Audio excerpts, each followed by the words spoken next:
Hello, everyone. Thank you so much for coming.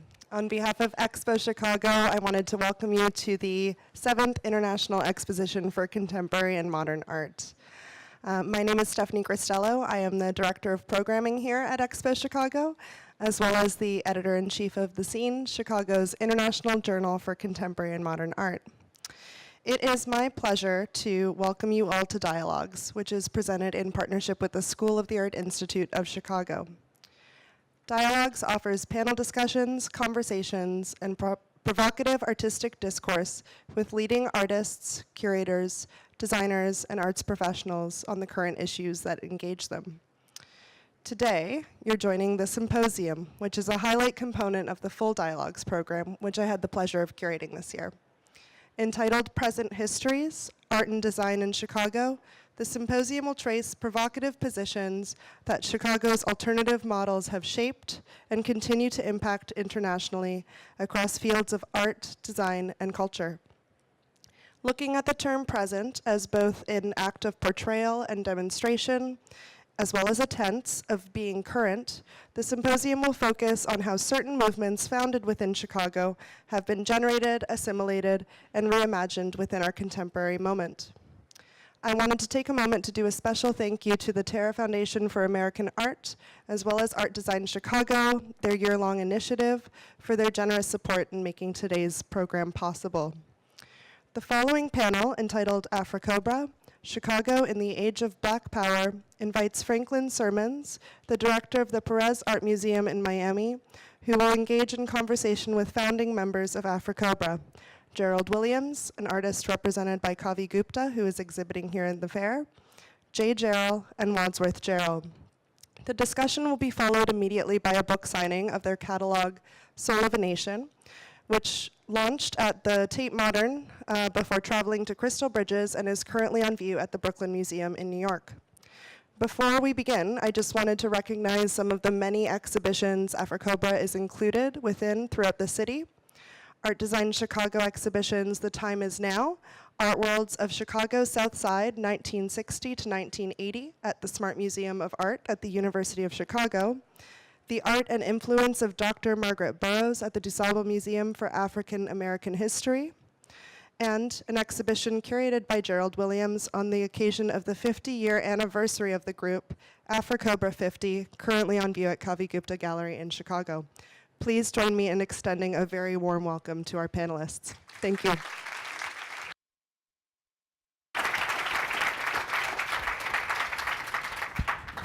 Hello. Hi. Hello. Thank you, Stephanie. Thank you, Tony Carmen. Thank you, Art Expo. It is fantastic to be here in Chicago again, to see so many familiar faces and many new faces. And I can't believe I'm on stage with this amazing trio of artists. As Stephanie mentioned, there is the rubric of exhibitions in Chicago right now that brings us here together, but of course it extends way beyond that. And I just want to mention a few things. I'm gonna quickly introduce our panel with a little bit of background and try and provide just a little bit of words on our artists before we open up to a conversation for a little bit, and then invite you all into that conversation as well. As Stephanie said, this panel, AfriCOBRA, Chicago in the Age of Black Power, convened on this occasion here in Chicago amidst several exhibitions, specifically looking back at a period of time, and then also looking at it from the point of view of the present. And I think it's very important that we acknowledge that we are talking about and we are within a moment that is very much about looking back at a history in order to change it in the present for what it will yield in the future. In 1968, the 5 founding members of AfriCOBRA, African Commune for Bad Relevant Artists, created an aesthetic philosophy to guide their collective work. And how can one resist not actually saying those words? I can't. A shared visual language for positive revolutionary ideas. The group defined its mission as an approach to image making which would reflect and project the moods, attitudes, and sensibilities of African Americans, independent of the technical and aesthetic strictures of Eurocentric modalities. This is the heart of a Black aesthetic, the visualization of the bridge and the hyphen between African and American. And naturally, it was spurred on by the social, political, and economic realities of the moment in which it was founded. We are in a similar moment of urgency now. What art will be created with an urgency similar to those of the AfriCOBRA artists? Today is yet another day of American shame, so surely it must come. Our conceptual backdrop for AfriCOBRA's present moment is also informed by the exhibition Soul of a Nation, Art in the Age of Black Power, which originated at the Tate in London, is now on view at the Brooklyn Museum. Also of note, Witness, Art and Civil Rights in the 60s. It's the Brooklyn Museum 2014 with Kelly Jones. The Freedom Principle, which all of you have probably seen, Experiments in Art and Music, 1965 to now, Naomi Beckwith and Dieter Rollstraight at MCA Chicago, and that was 2015. And then We Wanted a Revolution, Black Radical Women, 1965 to 85, Rujeko Hockley and Catherine Morris at the Brooklyn Museum just last year. It's the great research and the scholarship that has led us to this moment. Of course, it arrives because the art we are talking about is so damn good. Members of AfriCOBRA appear in all of these exhibitions, and I am honored to introduce these three artists.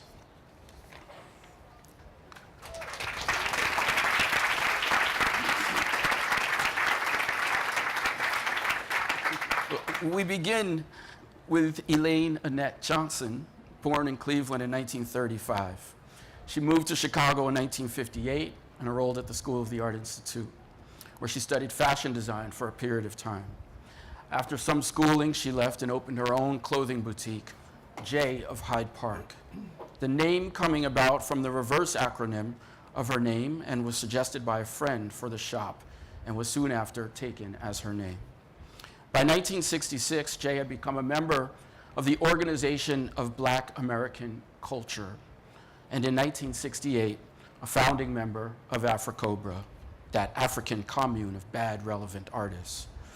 With her husband, Wadsworth Jarrell, she opened a small gallery which became a site of gatherings for artists and musicians. As the only member of AfriCOBRA with a background in fashion, she created wearable art that took the already utilitarian ideals behind the group into the specific utility of clothing, helping project an image of revolutionary Black positivity. She later earned a BFA from Howard University.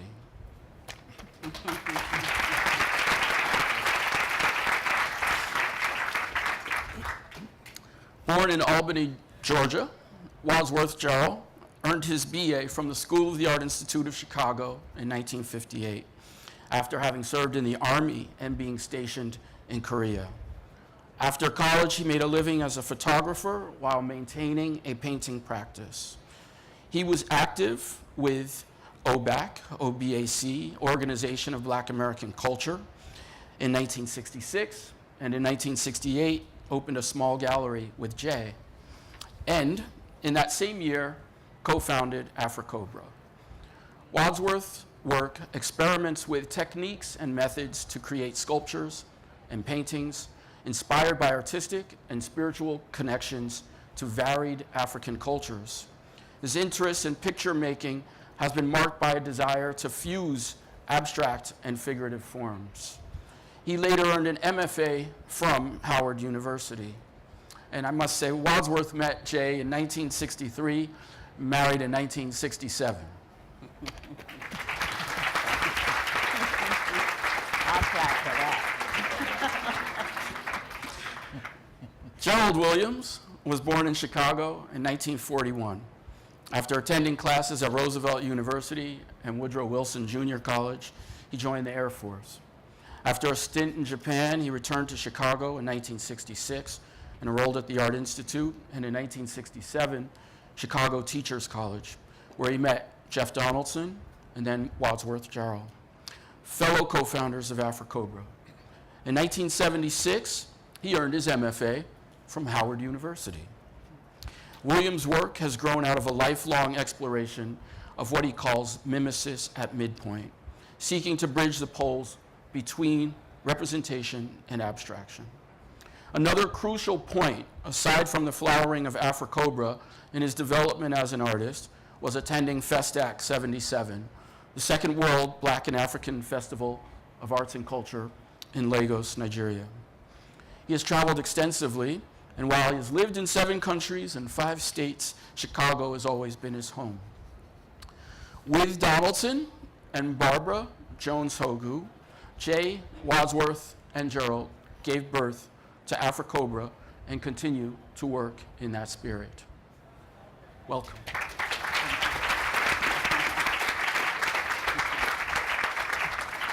So I'm going to begin with Jay, and I'm curious, what is this moment like for you as you travel and attend these exhibitions and continue to make work? I love being celebrated, you know.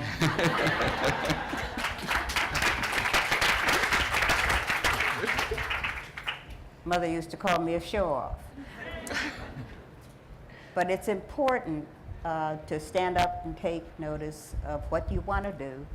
And I had all my choices, and I'm quite happy with the result.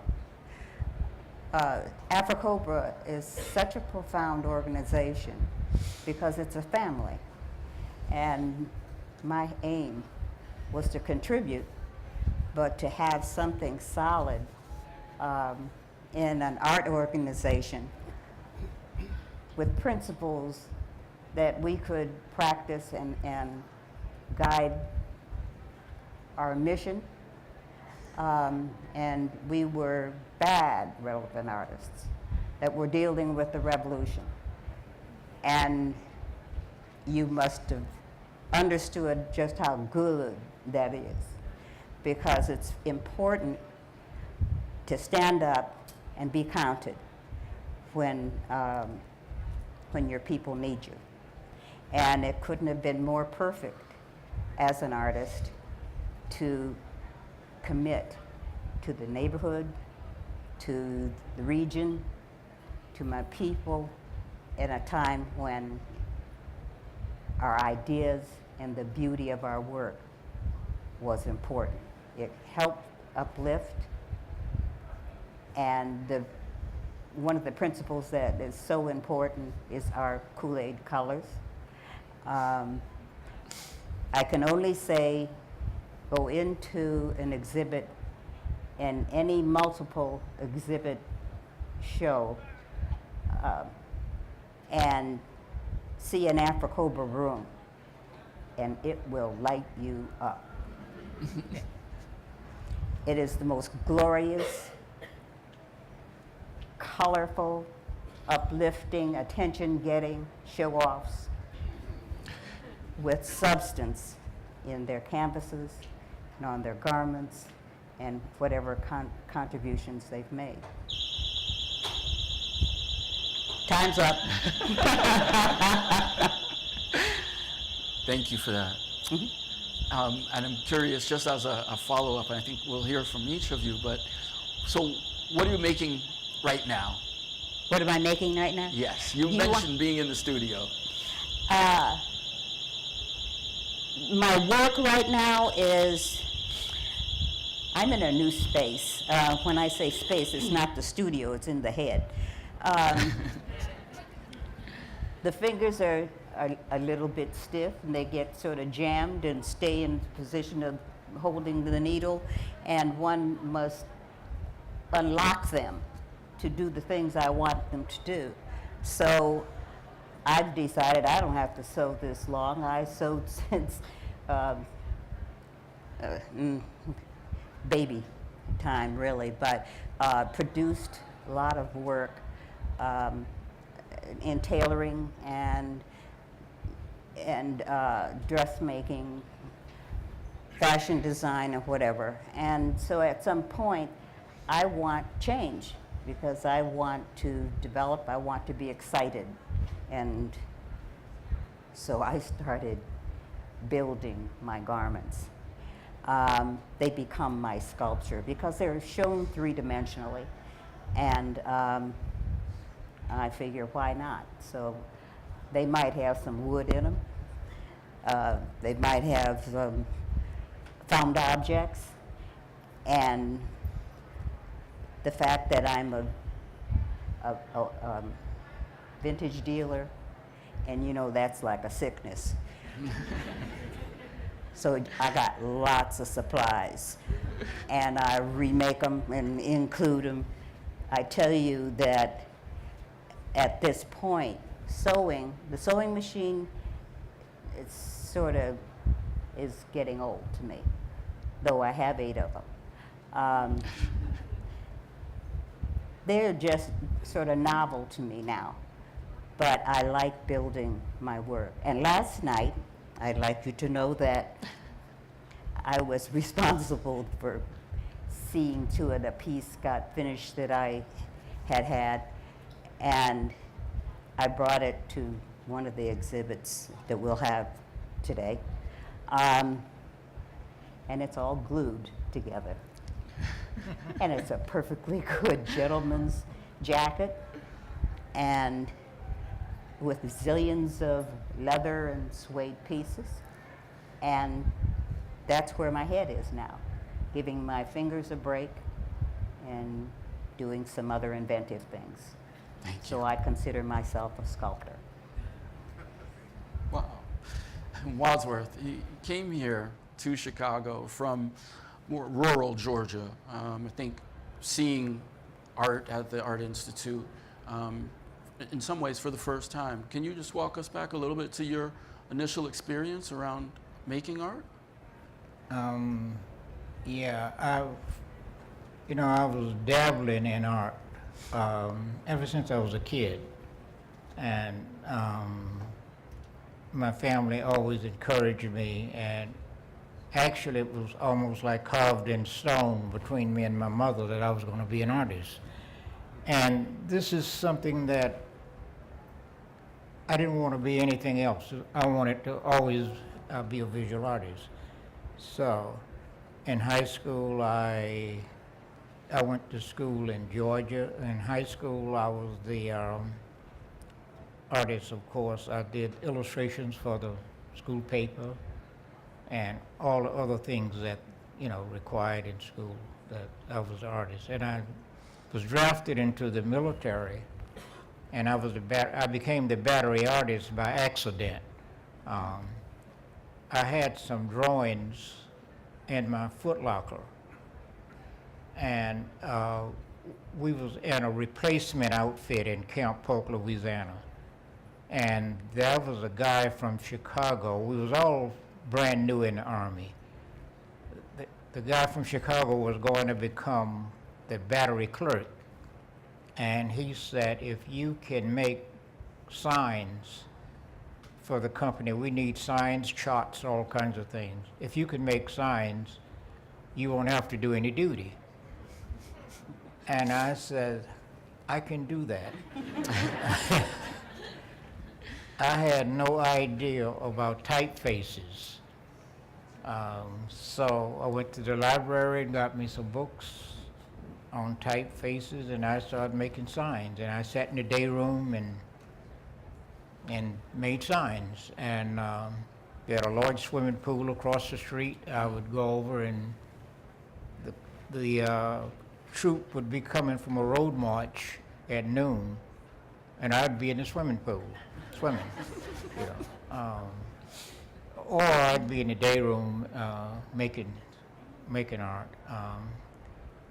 Some of the soldiers called me a deadbeat because I wasn't doing any duty. Called me lazy and all this. So one guy said he's smarter than we are, So anyway,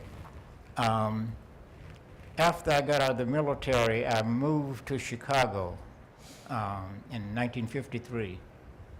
And my first introduction to formal studies was at the Ray Vogue School of Art, which was on the corner of Chicago Avenue in Michigan. And I went there at night school for a year. And I transferred to the Art Institute full-time in '54. So I went to the Art Institute from '54 to '58. And it sort of blew my mind because everywhere I had gone, I was the artist, you know, in high school, grammar school, high school, in the military. So when I went to the Art Institute, there was 6,000 artists down there. And guys that was professional compared to me. You know? I mean, it just really blew my mind. So I had to really work hard to get my game together, you know, so. The pursuit of making art, the ideal of individuals and creating art, what inspired you to make that a collective experience, to turn that into a collective experience?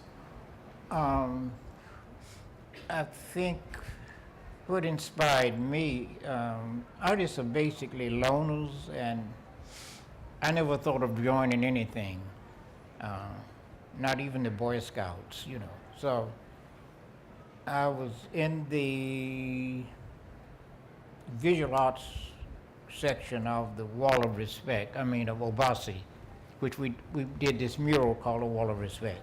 This was my first time working with a group of artists, you know, on a project. And it sort of softened my take on joining groups. And so we was in an art fair out over in Hyde Park at 53rd and Lake Park. It was a small art fair that Margaret Burroughs put on. So Jeff Donaldson was, I had met Jeff at the first Lake Meadows Art Fair in 1958. And I lived next door to him on 53rd Street later for a couple of years. So I knew him very well, and he started talking about starting a black group, what we call a Negro group in those days. So we just talked about it, and eventually we met at my studio over on 61st and Harper. And the first people who met there were the first founding members was Gerald Williams, Jay, myself, Jeff Donaldson, and Barbara Jones. And, you know, the first meeting was sort of casual. We talked about a little of everything, about needing to create a new language in art, a new aesthetic, which we call an African American aesthetic or a black aesthetic. And this is why we formed, and we would meet every week. Some people would come over through the week because our studio was headquarters. It wasn't only a studio, we lived there also. You know, it had living facilities there also. So, and I was living there by myself before I met Jay for a few years, and we got married and I moved her in. And of course, I saw that studio, I said, look at here, look at here. of course, a few things changed after we married and I moved her in because, you know, then you know how it is. I had to make a few adjustments. But, Sure. But it was all good, you know. So you had a very intimate way of learning how to work with another artist. No, Gerald, you met wasn't around just- that time. It wasn't just another artist, it's a wife and an artist. That's different. Right. That's different. Big difference. You know, yeah. So that's how we started, and we'd start meeting every week, then we cut it back to maybe every 2 weeks. And it was always on Sundays. We would meet at 12 noon, 5 or 6 o'clock in the evening. And we would talk about everything. We had slides. Jeff had slides from artists all across the country, so we knew what everyone was doing, you know. And of course, we wanted to do something extremely different from what everybody else was doing. So we met for 2 years, just meeting and talking and making art, and we formed a philosophy with principles. And I will just mention one. The first one was Kool-Aid colors, which was introduced to us by Bob Page, who is a fabric designer. And when he introduced it, we all laughed because it, you know, it's sort of, you know, it didn't sound too good. So anyway, he told us that the black people were wearing bright colors in the 60s, not just in Chicago, but in New York, California, Detroit, Philadelphia. So, and they called them Kool-Aid colors. And we thought it was pretty hip, so we adopted that for our first principle. And we had about 12 principles. That was the very first one. And everybody used the principles when we were making art. You didn't have to use all of the principles. You had to use some of them. So, but everybody subscribed to the color that we used, because we revolutionized color. We even used black and white as a color, lots, you know. So, and that's what we did. Thank you. Gerald, you've been thinking about some of this moment retrospectively when we get to see the exhibition, AfriCOBRA 50. What was that an initial moment for you in coming into this conversation? Well, I'll tell you. You folks have to use your imagination just a bit. Imagine you're standing on a little bluff overlooking the turquoise blue waters of the East China Sea. There's a ship, a massive troop ship, sliding off in the distance, while there's another one berthed in the port. And a river of GIs pours out of the side, snaking down to the entertainment district called Namanui. And you stand there watching, and all you can do is give a unseen wave of the hand and give a silent prayer that when they return to the ships, that they will all return home. They were on their way to Vietnam. As for you, you're within hours of departing for San Francisco because your job was done. You had been there for a couple of years and it was time to go. Wind up in San Francisco and you have to take a Greyhound bus home because there's an airline strike and there were no flights going in that direction. So after traveling through the lush green valleys of Northern California and the canyons and mountains in Utah, the glittering cornfields in Nebraska, across Iowa, and across Illinois. And when you wake up, it's like a sonic boom. You're in the middle of 1966 Chicago, which was a big stew of stuff going on all over the place.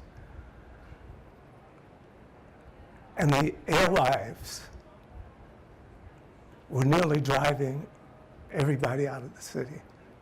anybody who's from Chicago and remembers the alewives, millions of fish dying at Lake Michigan. And the stench was just overpowering for months and months, and they had to close the beaches. And so in the middle of Chicago, things looked almost the same, but he decided to take the L train home instead of a taxi. That way you can surprise Abner and Elaine, who greet you with a shriek. "We were just thinking about you." And something like that went on all over the country as members of the military returned home. Within 3 weeks of that August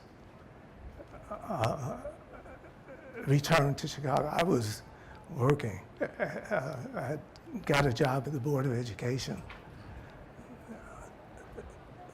My main job was to stare at the wall of the building next door, counting the bricks, listening to conversations about how the Bears were going to do that season, where the best ski slopes in Wisconsin were, and watching papers turning.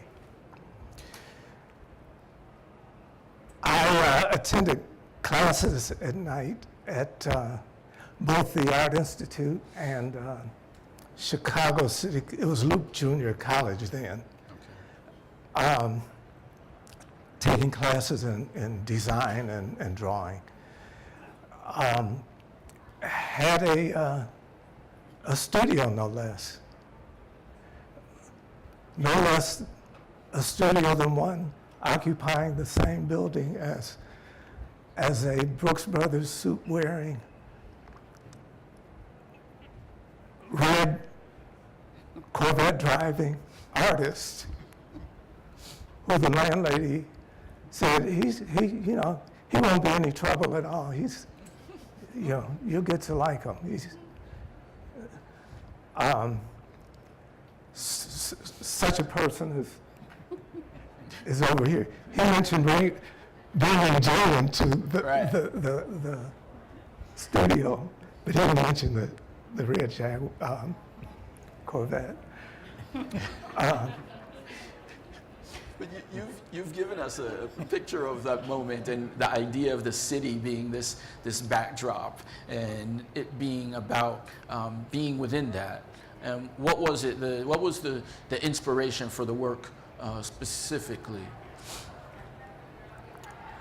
Well, inspiration you don't pay for cheaply. Takes a little time. And when I left the Board of Education, I went to work at Northeastern Illinois State University up on the north side. This was 1967. Yeah. There was one of the worst snowstorms you could imagine that year. Anybody who was here at that time, something like almost 30 inches of snow. And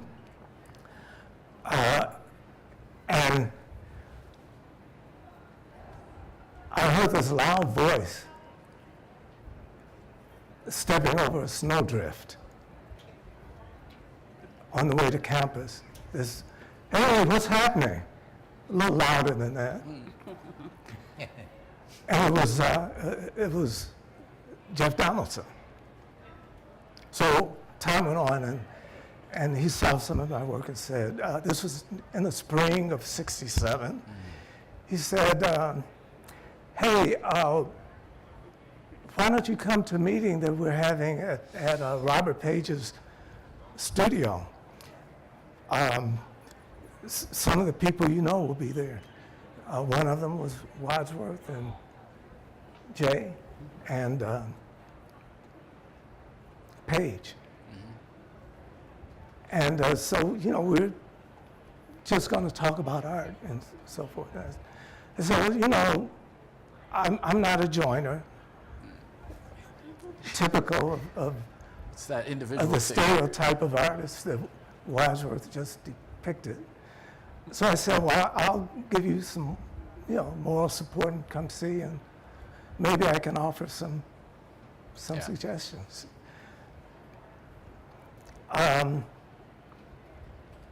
So the inspiration kind of grew out of art interchange and discussions about everything at that first meeting and at subsequent meetings. There's no particular inspiration. You know, the idea of working with Kool-Aid colors and lost and found line, color on the form and off the form. Sure. What can you do with that? You know, we threw all these things into a little pot and said, you know, go for it. And so that was the springboard to convincing myself that there was no need to become the person who put Rembrandt out of everybody's memory. I was wondering about that. I mean, Wadsworth alluded to the idea of looking at other artists at that time. And of course, there was so much going on within that moment. There were artist collectives in other parts of the country. There were other artist collectives even prior to that and formed out of different moments in time. Was there a relationship for you between what was happening in New York, what was happening on the West Coast? We had some great artists in our background, and I've got to tell. See, they easily say everything, so there's nothing else for me to say. So I have to take my moments. I graduated from Inglewood High School. Some of you may know where Inglewood High School used to be. It's been torn down, and there's a new high school there that's called something else. That 100% of their graduates go to college. A far cry from back then, but Charles White, who just finished an exhibition here. Sure. Archibald Motley, Margaret Burroughs, a whole host of celebrated individuals went to that same high school. There are only a couple of books around Sure. where we learned about, or could learn about those artists from the past. I think today there might be maybe 100 books on African American art. But you were in Chicago, you had that. He's writing one of them. Ah, It'll be on the press, out of the press soon. Hopefully next fall. tell us. Hopefully this next fall. The new history of that time. The book I wrote on AfriCOBRA is being published by Duke University and supposed to be out fall of 19. Fantastic.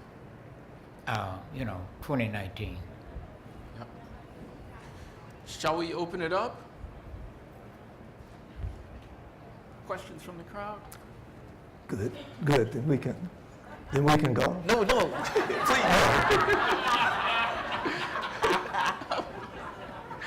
I have one, but I'm pausing myself. I got that from an instructor at Roosevelt University during the freshman year. He walked into it was a marketing class. He walked in the very first class of the school year. Any questions?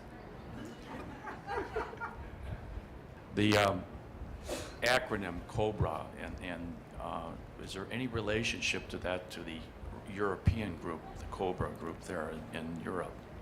Was there some, did that set you guys off and, you know, you made up your own, you know, acronym? I was just wondering. Wadsworth is just itching to tell you about that. No, there's Oh, no. no relationship. Of course, we was aware of COBRA, but we was a collective with a philosophy, a hard philosophy, and possibly, I don't know for sure, but possibly the only collective that ever created a philosophy that directed their work, you know. And, you know, so, and we had a different spin. The COBRA artists basically was, excuse the expression, but they was pissed off with Mondrian and people like that dominating the landscape. We wasn't angry with anybody. You know, we wanted to create something that hadn't been done, like a new language. That's what our mission was. And of course, being black, they didn't have any ethnic problems like we had, you know. Although they was from different countries, but they were still white guys, you know. So they didn't have the struggle that we had in America. So. Which is why the work had to be in service to something bigger, to something else. Yeah. But when we were COBRA, in the beginning, it was Coalition of Bad Revolutionary Artists, the Coalition of Black Revolutionary Artists, and we became bad later.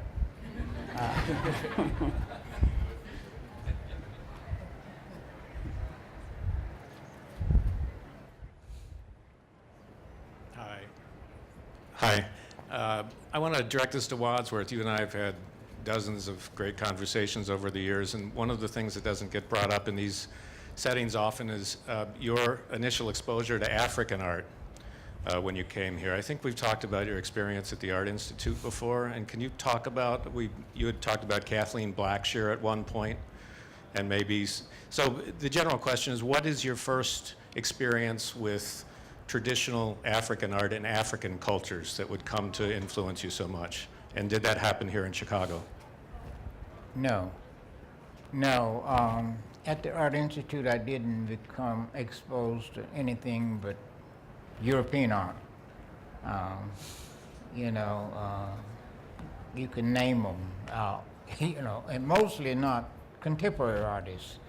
You know, it was basically the old masters like Rembrandt, Cézanne, Picasso, Picasso was high as that's the most modern artist that I was studied really at the Art Institute when I was going. And they had shows that would come in that was contemporary art, but they didn't, the instructors I had didn't teach anything about contemporary American art. Matter of fact, most of them hated American art because they was European instructors. But I didn't get exposed to African art until I moved to Washington, D.C. in 1971.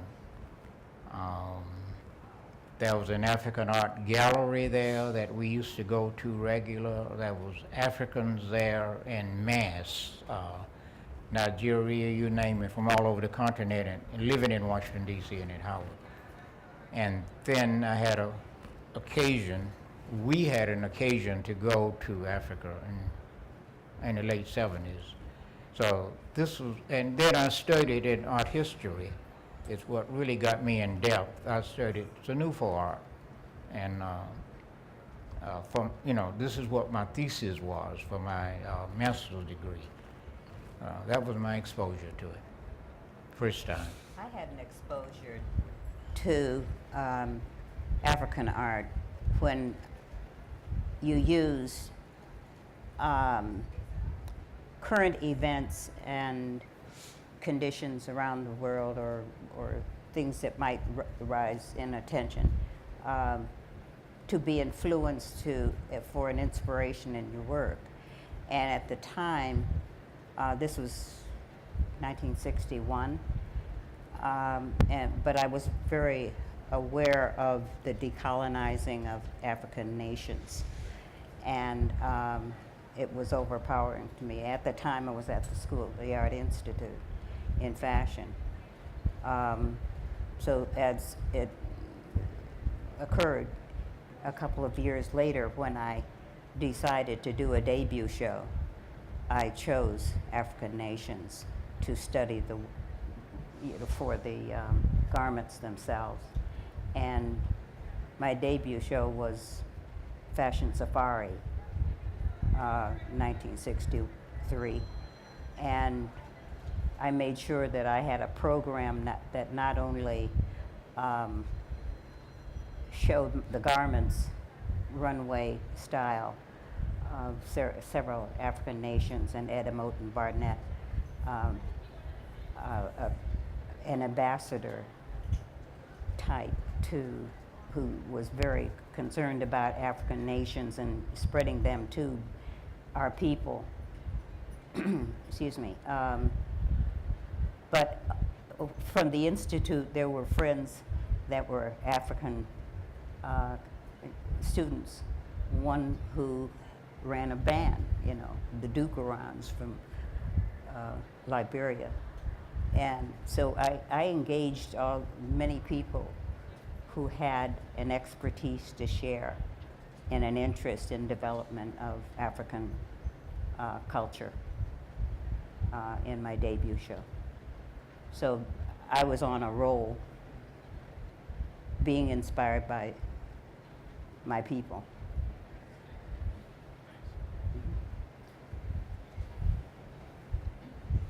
There are at least 5 major exhibitions regarding that involve the work of AfriCOBRA now. I wonder if you could explain to me why there is that interest from Chicago to New York at present regarding AfriCOBRA. It was fascinating to me to go to the Smart Museum to see the Southside works with the AfriCOBRA room, and then to go to the Met Brewer and see a work that the Smart Museum loaned to the Met. And I just wonder why, if any of you have ideas on why all this is happening at this time. Let me say how AfriCOBRA sort of got started. The guy sitting to the left of you with the hat on was responsible for a lot of the beginnings of exhibiting AfriCOBRA and acquiring their work. He had a partner named Melissa Azee. They started collecting art from the 60s, and they acquired a lot of a lot of AfriCOBRA art. And in the end, he sold the collection to the Brooklyn Museum, and that started mega publicity right away for that, But also, he had already put on exhibits, like up at Northwestern. He had an exhibit of AfriCOBRA art way before that. And then Jarrell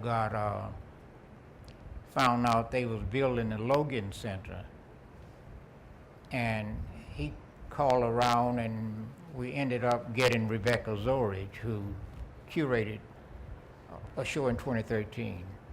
And that was our first, exhibits. And one of the first major exhibits we had in Chicago, as long as we was here, was in 2013 over on the university campus. So, but right now we're hot, What can I say? Let me just take off on that. The opening at the Kavi Gupta Gallery over on Elizabeth Street, 219 North Elizabeth Street, this evening at 7 o'clock. It's the first commercial exhibition of AfriCOBRA in Chicago after 50 years. Part of our dialogue back then was, you know, artists being represented in the mainstream galleries, and you know, they don't like our work or this, that, or the other, but it wasn't a major concern. Things just kind of evolved that way, and I guess that's the way nature is. You know, you can't restrain something that's growing. We want to encourage all the young folks to see what we've tried to do and study art and architecture and see what they can come up with in the next half century. It's happened. I mean, Could I add something that I think is of import too? So often we are concerned, you know, when we have a very good show and we're approached to purchase work, perhaps a museum or gallery, whatever. What I thought was important about the number of AfriCOBRA pieces that were sold to the Brooklyn Museum, those pieces were housed in the permanent collection. That is a rarity. And for them to have received that collection that David so wisely shared with them, they were on a roll. And I was there when at a collector's party, it was the fundraisers dinner, and Wadsworth and I were invited to go, and my work was in the witness show upcoming, and I was very impressed to find that they announced that night that they wanted to put these Black Americans' work in the permanent collection, and I challenge any of the other museums to do the same. It would be And they put them in as American artists, not African American artists. Yeah. Yes. the conversation is changing. Yeah. And that's RESPECT. But in the beginning, when we were forming AfriCOBRA, we would not have accepted the exhibits that we're in now. Sure. We refused to show in any place that wasn't black-owned or administratively ran by African Americans. We turned down some interesting places to show, and one was in Paris, and people criticized us for it, but we had a philosophy what we was doing there.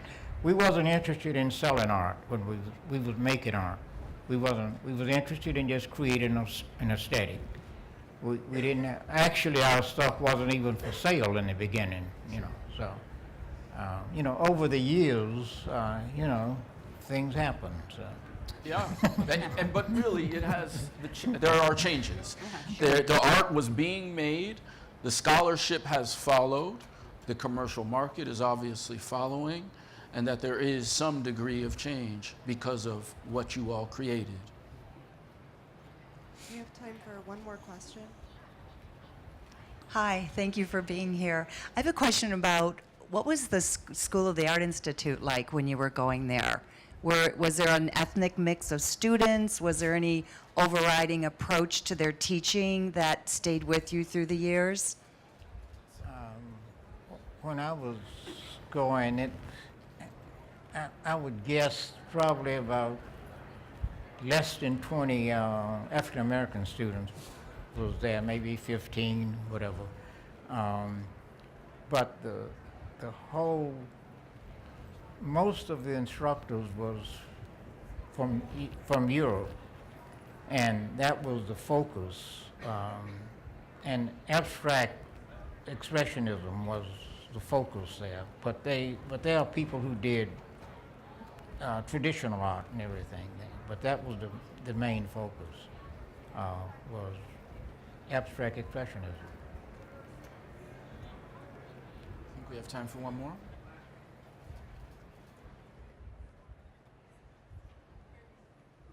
I want to just say this. My daughters went there, and one of them started in 1989, the other one started in 1990. And I asked them the composition of the students in terms of African American. They said it's about 15. It was the same amount when I went, you know, and that's interesting. Because the money had changed. When I went, the school was $300 a year, $100 a quarter. They was on the quarter system, $100 a quarter. When my girls went there, what was it, 60,000? I mean, It just, you know it what? was, You went to orientation, and after they gave you the little speech in the gathering and the few refreshments, and then they pointed you to a bank that was down on, and they started a bad habit in a minute, because they, you know, this is financial aid. You know, financial aid, go get acquainted with the bank. And that's a scary prospect, you know, Yeah, because at some point you know, you're thinking credit card from the get. Can we get the mic right? Franklin, you're a John. museum director. Indeed. John Ellis from Chicago. Who are we missing today? I mean, these folks are getting their due, you know, 50 years later. How do you think about that as a museum director? What's your role in making sure that these sorts of things don't happen going forward? They made the work, the scholarship has followed. At this point in time, we actually have competition around these artists. The thing is, we've always known it was there. Many of us, and when I say we, I say, you know, there are these different histories, right? So for a lot of the curators today, particularly those of color, the idea of AfriCOBRA is something that we've lived with our entire careers. And to see it flower now is incredible. What we would like to do, and what I hope that we're doing, is positioning the work vis-a-vis permanent collections, exactly as what was mentioned, not solely as a section that has to do with the 1960s or a section that has to do with black artists. This is the heart of American art. We are incredibly fortunate to have them still here.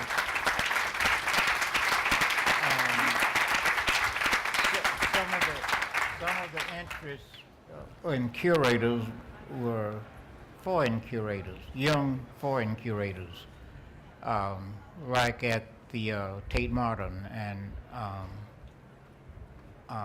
even at the MCA downtown was a foreign guy. These are young people.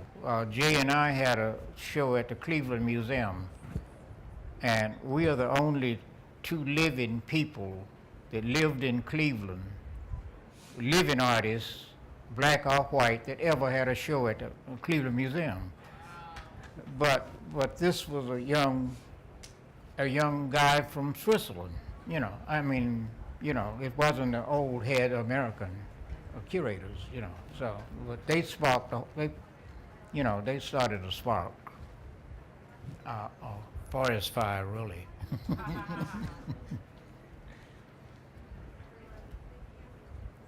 Can I get my, okay. Thank you all so much. This has been amazing. Franklin, Gerald, Jay, Wadsworth, truly, it's been an honor to have you here on the stage. I really want everyone to just thank them so much for their time.